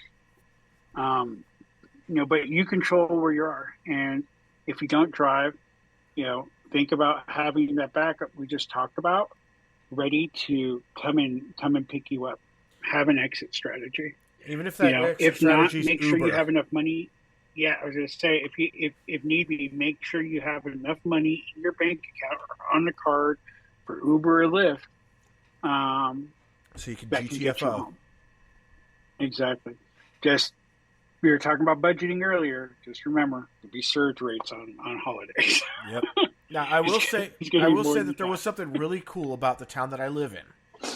We actually have a what do they call that exactly? It was a designated driver program, and what it is that if you are too intoxicated to drive, and there's flyers in nearly every bar, at least there was. I don't know if they're still doing it. But if you got too inebriated to drive, you would call the service. And they worked purely off of tips. And it would be a pair of people would show up. One of them would follow while the other person drove your car with you in it to drive you home. So your car and you would arrive home safely. Yep. And then they would jump back into the car that they arrived in and vanish. Yeah. And they operated off of tips. And their whole thing is that they did it more for making sure people were getting home safe and no drunk driving accidents. Because, let's face it, I think the most tragic part about a accident from a drunk driver is that the drunk driver usually survives because they're so relaxed when they get in the accident, and it usually kills the other people involved. Yeah.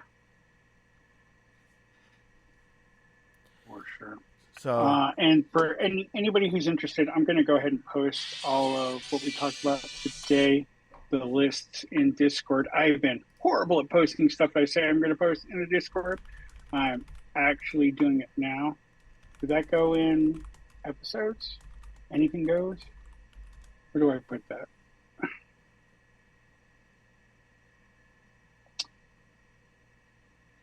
Today I learned. These are all channels on our Discord. If you have not joined our Discord yet, please go to mimental.net. Take a look at the very top right-hand corner. There's a Discord icon. That icon kind of looks like a little Space Invader. Go ahead and click on that. That is an invite to our server. Come and join the MI Mental fam. Get into good conversations. You can post your mental health questions. You can post about anything you want. In some areas, we have an art section. We'd love to hear your suggestions. There's a channel just for that, along with memes and some other useful information. I mean, and what's a Discord server without a memes channel? To be honest, Isn't that a law? I think it's a law. I think it's a law. You have to have it. And we also have a self-care bingo, which I'm not very great at doing. But there's, if you go to the pinned message, it's a self-care bingo card that's blank. Go ahead and play. Share your results if you want. I went daily for a while there, and you can see that I'm terrible at self-care for the most part. Absolutely terrible. But there was one day that I wasn't even trying. I just had a good day, and I filled out the bingo card the next day, and it turned out I had a blackout. I did everything. Yeah. I almost crapped myself, which of course would have ruined the next day's bingo card. But just say, no, we have a lot of stuff in there. Also, announcements. Whenever we go live, we make an announcement that we're about to go live. That way, if you don't want to depend on the calendar or a reminder, yeah, we go in there and we let you know. Sometimes it's the only place I go to send out a reminder because I don't feel like trying to chase everybody down in Facebook Messenger and text messages. Because, yes, I'm the one that sends out those notifications. You know, our Discord server, it's the intent behind it, honestly, is so that way we go beyond the episode. That we're not just a once a week, couple hours, you know, one-stop shop thing for help you with your mental health a little bit. Mental health is a 24 hours a day thing. You always have to work on it. You know, and so this is here. We have a lot of stuff in here. We help each other. I've seen people have full-blown conversations where one person's struggling and another person, just two listeners, that they only know each other because they're listeners, helping each other out. It's amazing. It is a beautiful thing. And I definitely want to see more activity on it. The more activity I see on it, the more active I'm going to get on it, too. It's just my the nature of me. And Jay, we'd love to see you. Jay, I see you playing a game right now instead of being part of this. How dare! Jay's been playing that game all day. It's probably just set as a status at this point permanently, because I think it's been that way for like 3 weeks now. Nice. Now, does So anybody that else? covers all of our topics. You wanted to talk about a sponsor? I wanted to ask first about, does anybody have anything that they want to add? Things that we may have missed. Great question. But no, as far as the sponsorship goes, it's one of those things where it's so early right now that I can't say that we have a sponsor. We haven't even started the negotiations for a sponsorship. It's just one of those things that we happen to have a shared mutual interest. We need to talk. And honestly, it could be just as, if they're just as, I'm just as happy to do the whole thing of, hey, we'll plug your business if you plug ours. That's a sponsorship in my book. It's a win-win. But if you're in the Sacramento area, you might start seeing coasters with a QR code. There was an idea that was floated, and I'm like, that's actually a really good idea. Have our logo on one side and the website, and on the other side a QR code. Simple little things. Yeah. Yeah. It's stepping into my world now. Yep. Marketing. And I'm thinking that maybe we could put those up on, if they have them. If Teespring has the ability to mass produce coasters, hey, if you guys want to buy coasters and start selling them, or maybe we'll mass produce them, and if you're interested as a listener and you want a stack of them to give out, and just like, hey, I'm at a restaurant, I just set it down here at somebody's empty table or whatever. Okay. Let us know your address. Send it to us in Discord privately once we get them, if we get them. Shipping's not that expensive. It's just about getting the message out. Sarah just dropped a great point. Reaching out. Even if you don't feel like it, and finding a way to contribute can help, even if it's just helping out the host ahead of time, or taking a blanket to the homeless people helps your mood. That's true. Yeah. There was one person I saw one time that had a sign out that says, "I don't normally beg, lost everything in a house fire, just need bare essentials to get by before insurance comes in. We had a blanket that we didn't really care for. We didn't like it. It was warm. We just didn't like it. Ran home, grabbed it, came back, dropped it off. Yeah, every year. So at work, my day job, we sponsor young at-risk kids and seniors who may not have families every Christmas. So every Christmas, I basically adopt a kid or a senior, and they have a Christmas wish list, and so I go and buy everything for them. Never get to meet them, but just the idea of knowing that I may have helped somebody have a better holiday, like, kind of brings joy to me. You know, and this year it's a 6-year-old little boy. I was going to say, I always donate to Toys for Tots. Always. Yep. Yeah. Yeah, canned food drives and all that. So you have a 6-year-old boy this year, huh? 6-year-old boy, he wants clothes and some pajamas and some cars and trucks. That's all he asked for. And this kid is getting fitted out. If that's all you're asking for, you're getting fitted out. I mean, and when you're 6 years old and you're asking for clothes and pajamas, 6-year-olds should not be asking for those. Right. 6-year-olds should be concerned about, I want whatever the latest gadget is, the latest popular toy. Yep. Yeah. So I gotta look at what's the biggest and baddest cars and truck toys of 2022. Make sure this kid has a happy Christmas.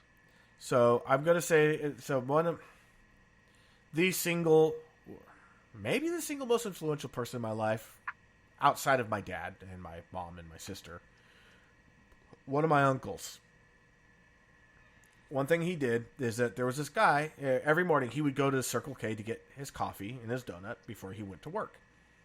And there was a guy that was sitting out, homeless, begging. And he bought him a coffee and a donut every single day. Because nobody should go their morning without it, was his philosophy. Well, and he did this for about 2 months. And the guy was just like, really happy and super thankful about it. And then one day he vanished. About a month later, the guy was standing outside that same Circle K, much nicer clothes, and wanted to hand my uncle a $100 bill to thank him because that coffee and donut every morning was enough to keep him going to where he got a job and got his life together. Of course, my uncle's like, I don't want that $100. Pay it forward. Find another person that needs that coffee and donuts. Yep. Do it for somebody else like that.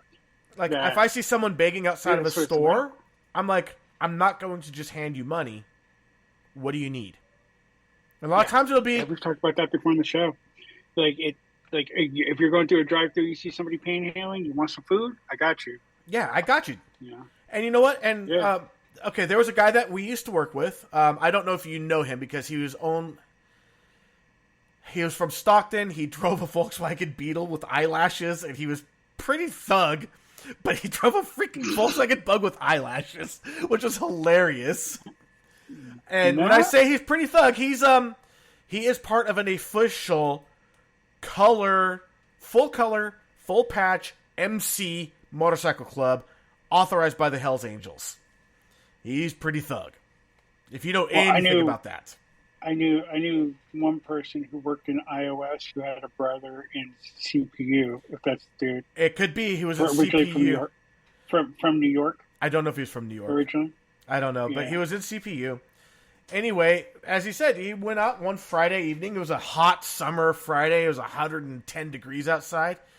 And there was a guy that was, outside homeless and begging. And he's like, if I gave you money, would you spend it on beer? And the guy's like, dude, I'm not even going to lie. Yes, I'd spend it on beer. He's like, okay, well, I'm not going to give you any money. Went in the store, bought a 12-pack of beer, came out, handed him 2 beers. Said, it's Friday and you deserve it. There you go. And you know what? Honestly, again, it's like that right there. Sure, you're feeding into his vice. But you know what? For all we know. At the same time, for all we know, he could just really want a beer because he hadn't had one in a long time. He may not even be a drunk. He's just like, I'm homeless. It would be nice to have a beer. For all we know. Again, we don't know. But paying it forward is so awesome. I'm definitely that same guy as you. Like, I went by, there was at a Chick-fil-A, there was a guy that was outside begging. I'm like, are you hungry? He's like, I'm starving. So I got him a meal. I'd rather do that, quite honestly. There was another person outside of the store. It's like, are you hungry? He's like, yes, I'm hungry. I went in the store with my wife, and we came out, and we had a bag just for him. It had bread, lunch meat, condiments, cheese, drinks, bananas. You know, we got him a whole care package. Dude started bawling his eyes out. He was so thankful. If my roommate hasn't started yet, every year when it gets cold, he's in between jobs for a little bit. But every year, when it gets cold, he goes out and he'll get a few hot coffees and bring them to homeless people. And when he gives those out, he'll go get more hot coffees. He doesn't get like 15 at a time. He'll get 4 or 5 at a time, so they stay hot. So they actually have something to warm them, you know. And it's important, just showing the power in showing kindness, you know. It's like the videos that I love the most and hate the most online because they make me bawl like a baby are the restoring faith in humanity videos. Like, on occasion, it'll come across my feed as I'm waking up, wiping the sleepy dust out my eyes, and before I'm awake, I'm already crying. I'm like, damn it. Yeah. So but, you know, it's beautiful, you know? And it's like, as much as a toxic hellhole that even Reddit can be, there are some subreddits that are just some of the most beautiful things that humanity ever shares. Again, like you were just saying, you know, restore, you know, the faith in humanity. There's entire subreddits dedicated just to that. Bros Being Bros is one of them. It's amazing. Yep. And it's just like, it really shows just how. I think it really shows more than anything. It tells with how you said that how much we crave seeing more of that. You look at, getting a touch on the political side, but not blaming anybody in particular. It's more about an attack on the way that news is. If it bleeds, it leads. Oh, for sure. News is all about negativity. Oh, yeah. Yeah. We want to see some positivity, too. We want to see a lot of positivity. Human interest stories are amazing. There's a reason why they do so good. So there were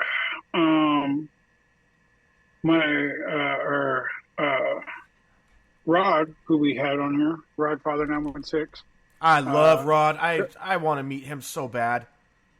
Yeah, I think it was him who was telling me while he was over in England. He's in I don't know how big the town he was in, but he was telling me about the news there versus the news here.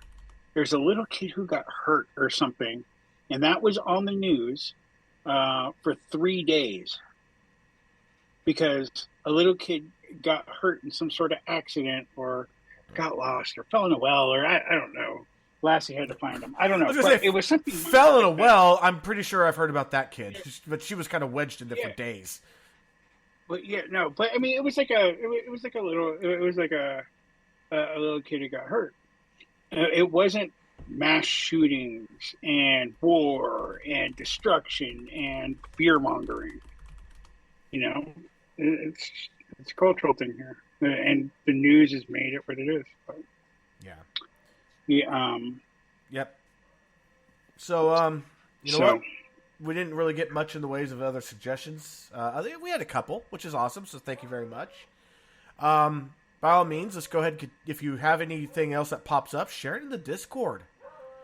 If you're not in the Discord yet, why aren't you? That's the point of the Discord. And I mean, we're going to be gone for a couple of weeks. Thanksgiving's going to come and go before we get back on. If you need to vent, if you need a little extra support, that's what we're there for. That's what the Discord's all about. If there's anyone in particular that you want to talk to, just reach out to them directly. If they respond, awesome. If they don't take offense to it. You know? Yeah, I'm not on Discord as much as I should be. I'm making it a goal to check it more often. But if you have any interest in some of the things that you know how bad I feel to go when I go on and I've seen that there's been like messages from like 3-4 days that I hadn't seen. Yes, I'm trying not to do that. Yeah. If there's anything that I can personally help you with, feel free. Reach out to me through our Discord, and let's start a dialogue. I will talk to anybody about anything. Same. If there's any way that I can help you, I feel like that's my personal mission in life. Is I'm a servant of people. I am here to help others. It may not always be exactly how people want their help. And I may not be willing to offer help in every way that somebody wants, but if I can help and it's within my means and along my moral compass, then I will make time for you. And I know you feel the same. Exactly. You just, from your lips to my heart. Yeah. So yeah. So for everybody else, actually, 11 seasons. 4 seasons per year, 11 seasons. We only have 1 season left. And then once we're done with this, we will be moving on to year 4. Wow. That just... Yeah. Wow. Been through a whole season now, and I feel like I'm still a baby. I am still a baby in this. We've been doing this a long time. I've been doing this for a long time.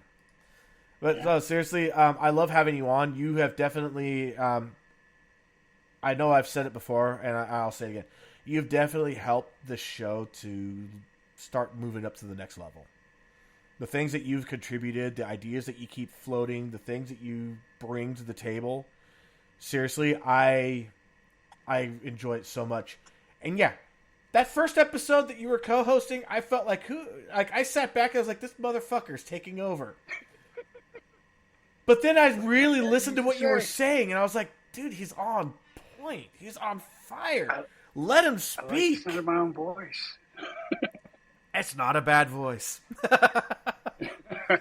Honestly, if it ever got to the point where I have to pass off this podcast, God forbid, but if I ever had to, I would absolutely entrust it to you. I think that you would do absolutely fantastic with this. I have no plans of leaving. This is my baby. This is my baby. No. No, nobody's ready for that. No, I did actually have some really great conversations with another podcast. We're going to do a crossover event, hopefully next season. They are a long format conversational but pre-recorded podcast, and they talk about everything. And they wanted to do a little episode about mental health, and they want us on. And then we're going to bring them on to talk about what they do and how their interest in the mental health thing goes. Oh, Kat, you nailed it. Oz should do ASMR videos. His voice is great. I mean, never thought of that, but I appreciate it, Kat. Thank you. Just read a phone book. That'll work. First thing in the morning. It's the morning voice. I need to get the morning voice down. Just drop it down an octave. Oh, nice. Yeah, so yeah, no, we have some big things coming up in the horizon here. I definitely don't like just sitting and going, this is good enough. No, there's a lot of... I like putting a lot of irons in the fire. I like to see what we can do. And I just got a message from Sarah about the Discord, so yeah, I will have to respond to her about that in just a minute. But until then, we will... This is our last Thursday. We will be back Saturday, December 3rd. And hopefully we'll have an easier time retaining, and having our guests show up.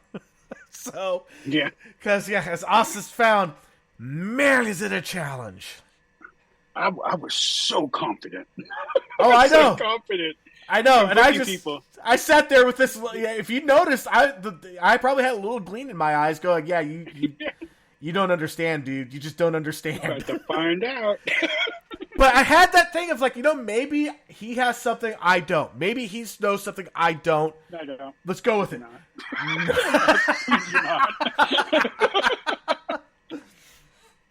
No, us seriously. This was your first full season with us. Yeah. Why don't you tell us? What do you think? Forward to many more. This has been amazing. Like I was just putting in chat that, like every week I look forward to this. I have not been the best with standing events and having to do things, and eventually I'm like, I have to do that. I have a responsibility, but it hasn't been that, at all. It has been like when I have, I'm researching stuff. I'm trying to read up on subjects that are going to pertain to the guests that we're having. I'm so engaged, and a big part of it, like I love doing this with you. It's amazing. The different guests that we have are like they're all awesome, but the chat room makes it for me. Seriously, Sarah's told me I got to get better at checking the chat room, baby. You're right, I do. But it's reading the chat, seeing people interaction, watching the relationships develop here. It's amazing. It really is. Yeah. And honestly, honestly, I can only imagine things are going to grow from here. Like I easily see we're going to hit a point, something's going to catch. Mental health is so important, and the toxic masculinity of society is finally dying down enough where people are accepting that mental health is important. Mental health is and health. So, I mean, yes, when we work together, that was a common mantra you would hear just in passing, where someone was struggling and another person would say, mental health is health. If you need to take the time, take the time. Call Sedgwick. Yeah, like learning things, right? Learning things here through, I've been researching topics like this my whole life. It's just psychology has been a huge interest, but diving into things that I don't think I would have otherwise, like little things like mental health hygiene. Like, what the hell is mental health hygiene? Reading about it, the sleep hygiene. We do, sleep hygiene. But mental health hygiene, mental health, first aid. Things like that. Like, you don't think about it. Like, if you get a cut on your hand, you wash it off, you make sure it's okay, you put a Band-Aid on it, and you make sure not to do anything with it so it doesn't get infected. But that's not something we do when we have things that hurt our mental health, right? Reading on topics like that, about the things that we can do to stop and give ourselves mental health first aid, and so because otherwise it's a death of 1,000 cuts, right? Except for it's to our mental health. So, and when your mental health fails you, I mean, there's only a few outcomes, and they're all bad. Lose your mind completely, irrecoverably. Suicide. I mean, there are only so many places that you can go when your mental health has completely failed you. Yeah, and suicide can be abrupt and immediate. But if you live with poor mental health for really long periods of time, studies have found your body will follow. You can be the top grade Mr. Universe. If you suffer from anxiety and depression and low self-worth, and you have a lot of these crises that are going on, your body will deteriorate along with your mind. Yep. Like it is a slow, painful mental and physical death at that point. So getting into these topics has made me grow. I feel like I'm better informed. I am better prepared to help people, and to be more open and understanding of people, in let me guess, in their territory. The show is giving you more empathy. Yeah, well, it has, but in different ways. I've always been empathetic, but showed me my blind spots for empathy. Because it really gives you a hyper focus. I was just an empathetic person. Yeah, like I used to say, I'm an empathetic person, but I would have blind spots for that empathy, and so people have helped me, kind of shine lights on those blind spots, which And I mean, one of the things that I feel like the thing I've been blessed with the natural abilities or whatever you want to call it that I've had, a high emotional IQ has been one of them.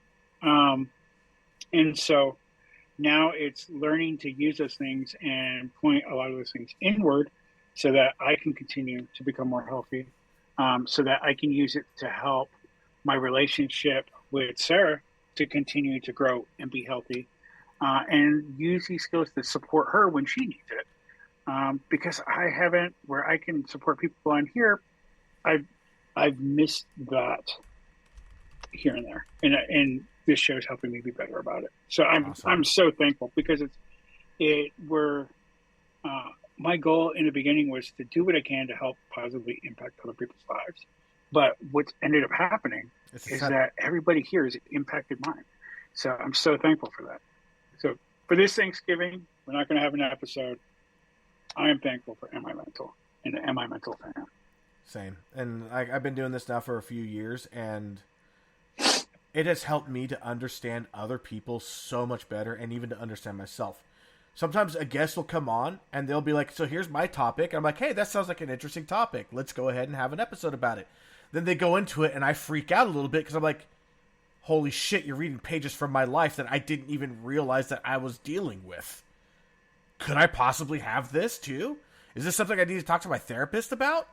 Which, of course, I do. And in some cases, yeah, it's a legit thing. Sometimes it's like, no, that was just you having really heightened empathy. Yeah. But it's kind of crazy. Have you had that where it's like someone else was reading pages from your life? Oh, absolutely. Absolutely. And it's, or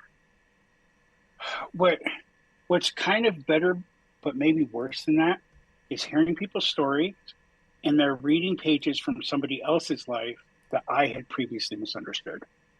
Mm. And so looking back and going, that was a blind spot in empathy, right? It's not that I would downplay that person, but I just didn't get it. And being so cocky and thinking like, oh, I can empathize with everybody. That's bullshit. Nobody can empathize with everybody. No. We can be caring, but the empathy is the definition is something akin to vicariously be able to experience the emotions of somebody else through their experiences.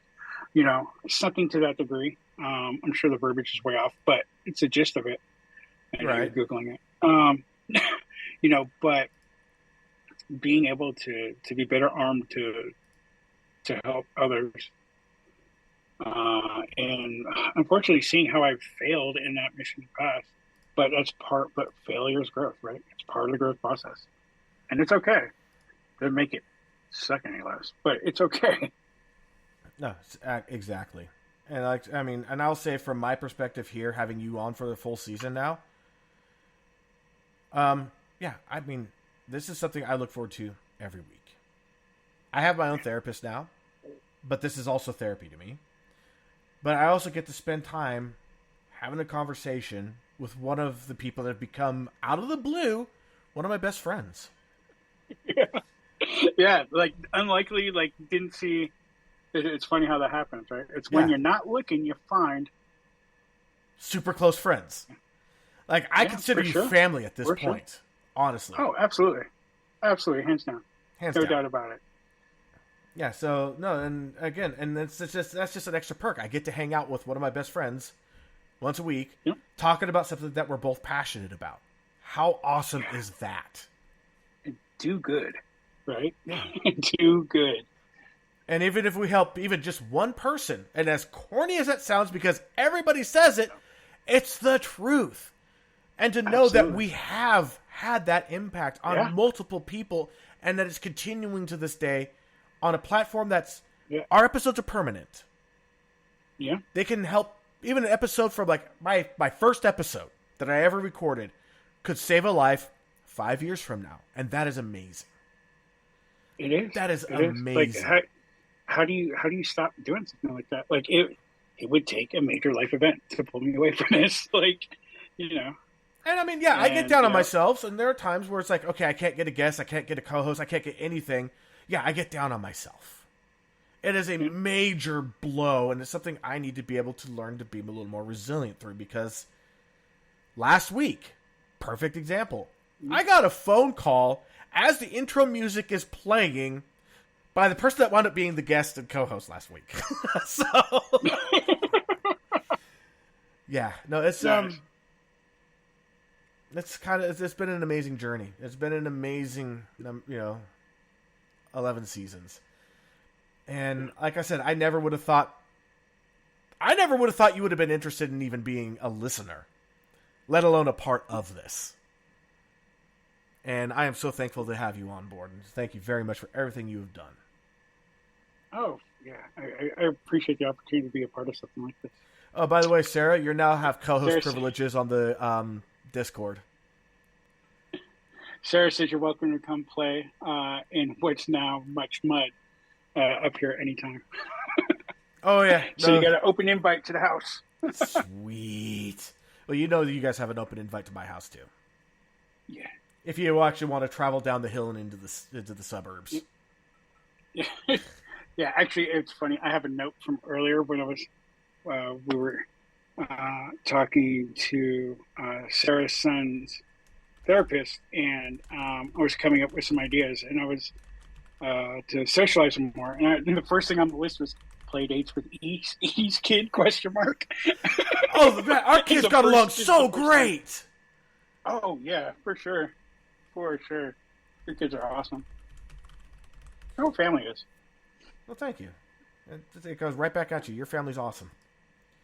All right, you know what? I think that's enough mutual masturbation here. Yeah. We will catch you guys after Thanksgiving, beginning of December, first Saturday in December. The guest that was supposed to be on tonight, we're working on it. They may be on for the first episode. I don't know yet, but we will have them back on for the next season. That's a guarantee. Also, the person that was the week before that had to cancel, also still in conversations with them. Yeah, the Project Semicolon, very, very important to me. I really wanted to have an episode about it and what it means to others. It's important, it's an amazing thing. If you haven't checked it out, check out Project Semicolon. They're incredible people. Other than that, I'm E. I'm awesome. And we'll catch you guys next week.